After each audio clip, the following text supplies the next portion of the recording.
ನಮಸ್ತೆ ನನ್ನೆಲ್ಲ ಭಗಿನಿ ಹಾಗೂ ಮಹೋದಯರಿಗೆ ಹಾಗೂ ಯೋಗ ಸಾಧಕರಿಗೆ. ಇವತ್ತು ನಾನು ಈ ವಿಡಿಯೋ ಮಾಡ್ತಿರೋದಕ್ಕೆ ಕಾರಣ ಏನಂತ ಹೇಳಿದ್ರೆ, ಮಾನಸಿಕ ಆರೋಗ್ಯ ಎಷ್ಟು ಇಂಪಾರ್ಟೆಂಟ್ ಆಗಿದೆ ಅಂತ ಹೇಳಿದ್ರೆ ಇವತ್ತು ನನ್ನ ಹತ್ರ ಒಬ್ರು ಪೇಷಂಟ್ ಬಂದಿದ್ರು. She is actually degree older. ಅವ್ರಿಗೆ ತುಂಬಾ ಡಿಪ್ರೆಷನ್ ಆಗ್ತಾ ಇದೆ. 1 ವರ್ಷದ ಮಗು ಇದೆ. ಅವ್ರಿಗೆ ಪ್ರಾಬ್ಲಮ್ ಆಗ್ತಾ ಇದೆ. ಅವ್ರಿಗೆ ಟಾಲರೇಟ್ ಮಾಡ್ಕೊಳಕ್ ಆಗ್ತಾ ಇಲ್ಲ. ಅಂದ್ರೆ ಇವತ್ತು ಯೂತ್ ಪ್ರಾಬ್ಲಮ್ಗಳನ್ನ ಫೇಸ್ ಮಾಡ್ಲಿಕ್ಕೆ ಆಗ್ತಾ ಇಲ್ಲ ಅಂತಂದ್ರೆ ಅವರ ಮಾನಸಿಕತೆ ಎಷ್ಟು ಕಡಿಮೆ ಆಗಿದೆ. ಅಂದ್ರೆ ಅವ್ರಿಗೆ ಸ್ಟ್ರೆಂತ್ ಇಲ್ಲ, ಅವ್ರಿಗೆ ಟಾಲರೆನ್ಸಿ ಇಲ್ಲ ಅನ್ನೋದು ಇದ್ರ ಮೂಲಕ ಗೊತ್ತಾಗ್ತಾ ಇದೆ.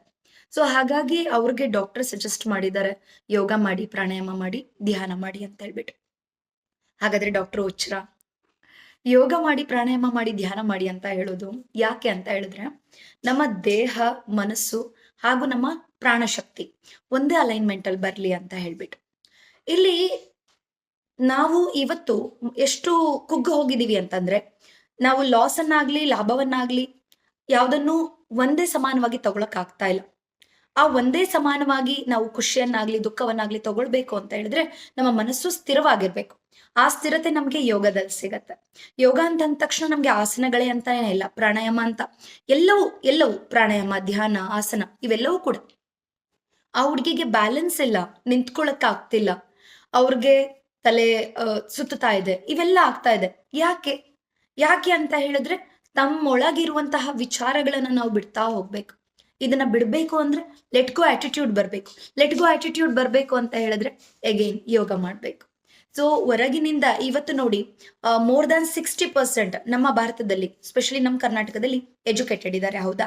ಈ ಎಜುಕೇಟೆಡ್ಗಳೇ ಇವತ್ತು ನಾವು ಪ್ರಾಬ್ಲಮ್ಗಳನ್ನ ಫೇಸ್ ಮಾಡಕ್ ಆಗ್ತಾ ಇಲ್ಲ, ಅಥವಾ ನಾವು ಏನನ್ನು ತಡ್ಕೊಳಕ್ ಆಗ್ತಿಲ್ಲ, ಸೂಸೈಡ್ ಕಮಿಟ್ ಮಾಡ್ಕೊಳ್ತಾರೆ, ಅಥವಾ ಡಿಪ್ರೆಷನ್ಗೆ ಹೋಗ್ತಾರೆ, ಅಥವಾ ಇನ್ನೊಂದೇನೋ ಪ್ರಾಬ್ಲಮ್ನ ಅನುಭವಿಸ್ತಾರೆ ಅಂತಂದ್ರೆ ಇನ್ನು ಯಾವ ಮಟ್ಟಕ್ಕೆ ಅವರ ಮನಸ್ಥಿತಿ ಉಳ್ಕೊಂಡಿದೆ.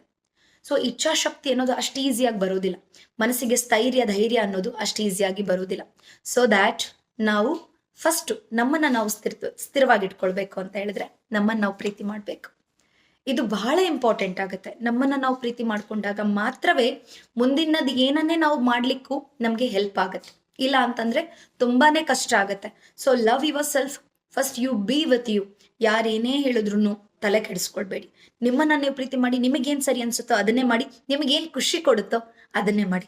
ಎಲ್ಲರನ್ನ ಕೇಳಿ, ಎಲ್ಲರನ್ನ ಗೌರವಿಸಿ, ಆದ್ರೆ ನಿಮ್ಮನ್ನ ಮಾತ್ರ, ನಿಮ್ಮ ಆಪ್ಷನ್ ನಿಮ್ಗೆ ಏನ್ ಅನ್ಸುತ್ತಲ್ಲ ಅದನ್ನೇ ಮಾಡಿ. ಓಕೆ, ನಮಸ್ತೆ. Do yoga, stay healthy and happy with me. Thank you.